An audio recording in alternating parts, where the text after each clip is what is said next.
As I might have said before, I like this aeroplane. This is my Spectre 2, the second version of my Spectre, incorporating a load of features I learnt in the building of the first one. And the thing about them is that they are just so manoeuvrable. So manoeuvrable. Yeah, it's bank and yank, but hey, there's nothing wrong with that really, is there? Looks nice too, which is an absolute bonus, and it really doesn't need a great deal of power.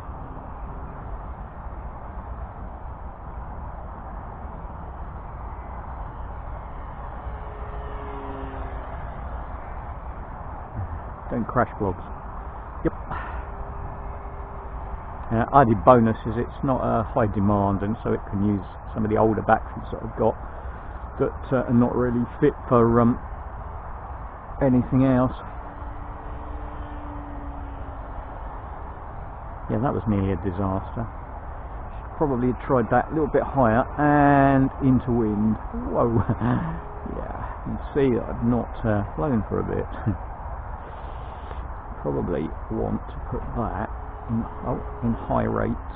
Well, it probably is in high rates. Perhaps we need it to be higher. Yeah, that's better.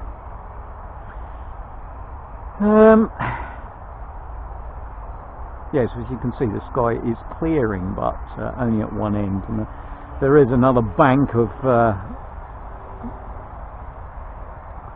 fog behind me. It's been pushed by the wind, such as it is, and that might get here eventually. I might be lucky. It might just roll down the side of the airfield. Sorry, airfield, there's a thing. A strip. Yeah. Also, my subscribers might have noticed that I think I've cured the clicking which was going on in the camera. There's a little circuit board right next to the microphone, which was loose and was rattling. So I sorted that out. Also, all the blooming press switches, they rattle. So when you walk and move around, this is great for an action camera, they sort of bounce in their housings. So we've put some sticky tape across the top of all of those. And last recordings were very good. I just have to remember not to talk too loudly, because this microphone really picks it up badly. I mean, really badly.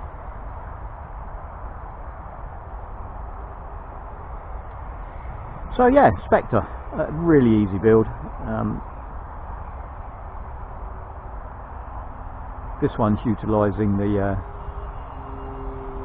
deformed wing, cut down wing from my cliff whacker that I had a hard impact landing on, distorted the spar.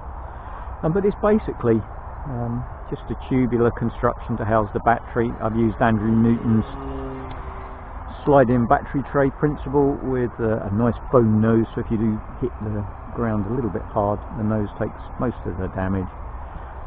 It doesn't really look too bad either from a distance. Up close it's a bit sort of not quite so nice, but up close and personal. And I've dressed it up a bit with some yellow to make it look like it's got like a nose or teeth or something.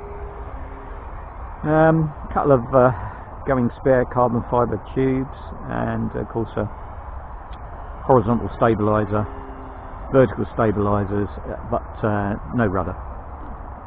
As you can see, it's a great little flyer. You know, it's tooling around here at about 55%, no problem at all. There's no wind. I can even do manoeuvres without touching the throttle. Get very good battery time out of it. And landings, you know, just slide along the grass. Well, I must admit, I'm very blessed for that. Whoops, mine's sheep, they probably won't like that. Very blessed for the fog to have lifted like that. It's like, wow. But it was clear where I live, which is sort of upwind from here.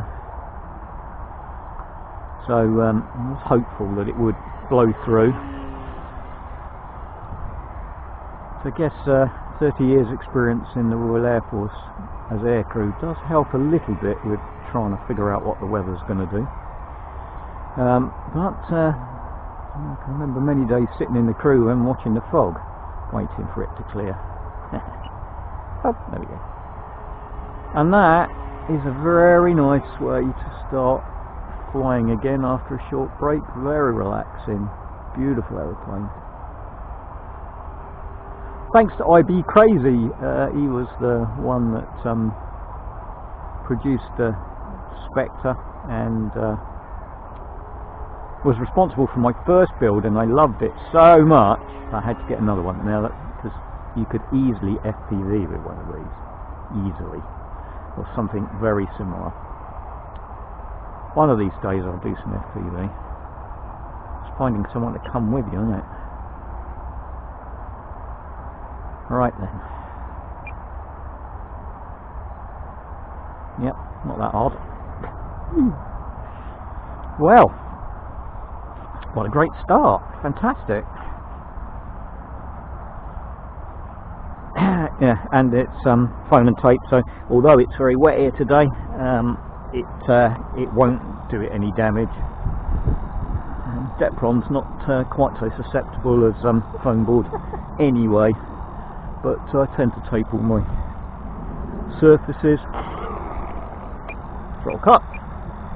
It's a bit wet though. Oh my goodness. Now luckily I bought some stuff so I could dry stuff off. So I thought it might be a little bit of a problem, but what have I done with it? That's the thing. What have I done with it? No, I'll find it in a minute.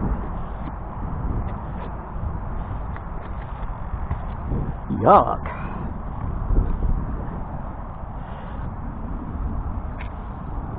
It's a